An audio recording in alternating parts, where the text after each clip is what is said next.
Hi everyone! Today is going to be a very exciting day because it is finally time for us to harvest the rest of our onions. We've harvested about a dozen or so onions already this year just to eat fresh, but this is going to be our last and also our biggest harvest of the year. The onions we're harvesting today are in this raised bed, as you can see here. This raised bed is 3 feet by 6 feet. And the onions take up probably 75% of the bed, so it's not even a full bed, but we were able to fit a ton of onions in here. And you can see that they're ready to pick because the tops have started to flop over. And if you feel at the neck of the onions, even for the tops that haven't flopped over, they're very soft and mushy. Versus a few weeks ago when I went to check, the necks were very stiff. So once those necks start getting soft and flopping over, you know that they are done growing for the season. And once they hit that point, you should pull them up as soon as possible so they don't start rotting in the ground. So we're just going to start pulling these out of the soil, and there's really nothing special to it. Onions are pretty easy to pull out because they do have very shallow roots. When we're pulling these onions out, we're just knocking off any of the bigger clumps of loose soil, and other than that, you don't want to peel off any of those outer layers because that is going to protect the onion while it's curing. Do not wash your onions after you've picked them because the whole goal here is to get them as dry as possible during the curing process, and you don't want to introduce any new moisture to those onions. It's also best to do this if you have a big rain forecasted. Do this before it rains, and if possible, you can stop watering your plants about a week before you know you're going to harvest. And we're also going to leave the tops and the roots attached at this point, and we can remove them after they've cured. And you can see we have some really nice sized onions here.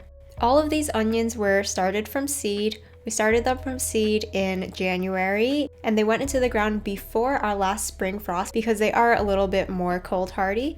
And it is now the very end of July that we're pulling these out. And they are just these puny, wimpy little things when they go into the ground. It's crazy to think that it grows into a nice big onion. So onions are a fairly long season, and it takes a while to go from seed to harvest. This is actually our first time growing them from seed, and it was just such a great experience, and I cannot wait to grow more onions from seed next year.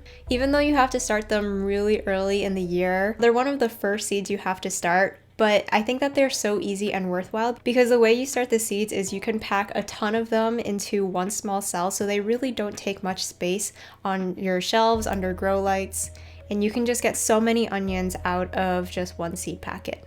Not only do they not take a lot of space when you're starting them, they also don't take too much space in the raised beds either. They are fairly heavy feeders, so I made sure to amend this bed heavily with compost when we planted them out. But since then, they haven't required much, and we were able to fit a ton of onions into this smaller raised bed.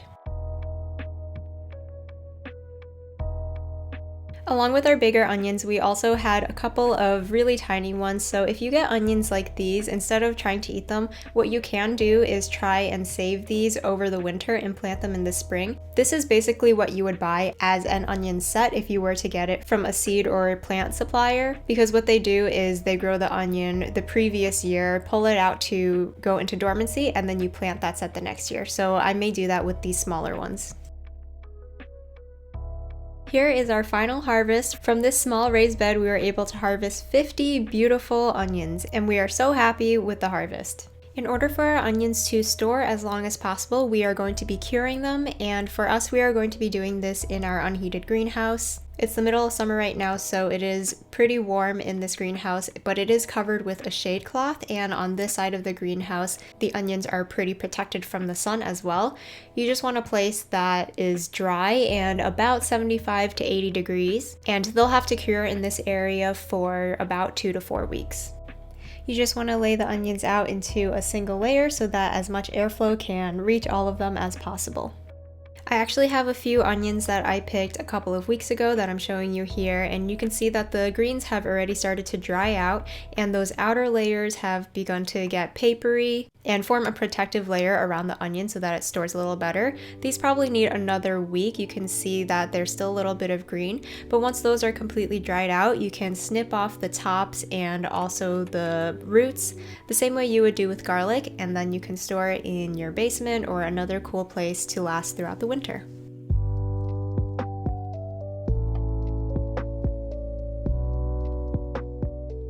So here is what all the onions look like all laid out, and I'm really happy with our harvest. And even though 50 onions is a really great harvest, I don't think it's going to be enough for us. So next year I'm really looking forward to at least doubling the number of onions that we grow, and we're going to be doing it from seed again.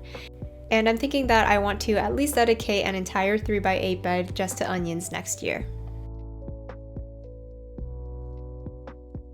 With all of those onions harvested, we have the majority of this raised bed now cleared, and now we can plant something else in there. So I thought it would be great to just pop in some of these Napa cabbage starts that I started from seed a few weeks ago, and they're ready to transplant out right now. So I thought this would be a great use of the space. So we're just gonna pop those in, and since onions are heavy feeders, we're making sure to put in a good handful or two of compost at the bottom of each of these holes when we're putting the starts in, just to replenish the soil and give these plants a little boost. And this location I think will be great for these cabbage plants because there is an arched trellis right next to this area that will block some of that really harsh summer sun and protect these a little bit since they are more of a cool weather crop.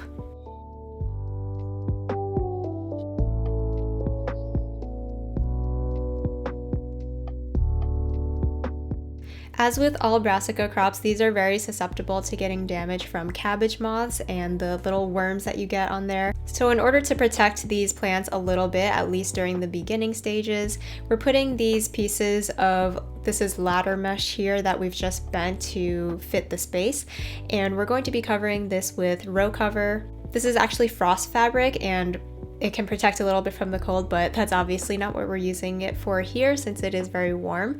But just having any layer of something that the moths can't get through to lay those eggs will really help protect your plants, and I think this is the easiest way. You can also spray like organic BT if you do get a really bad infestation of cabbage loopers, but I find it easier to preventatively protect our crops and not have those bugs come at all.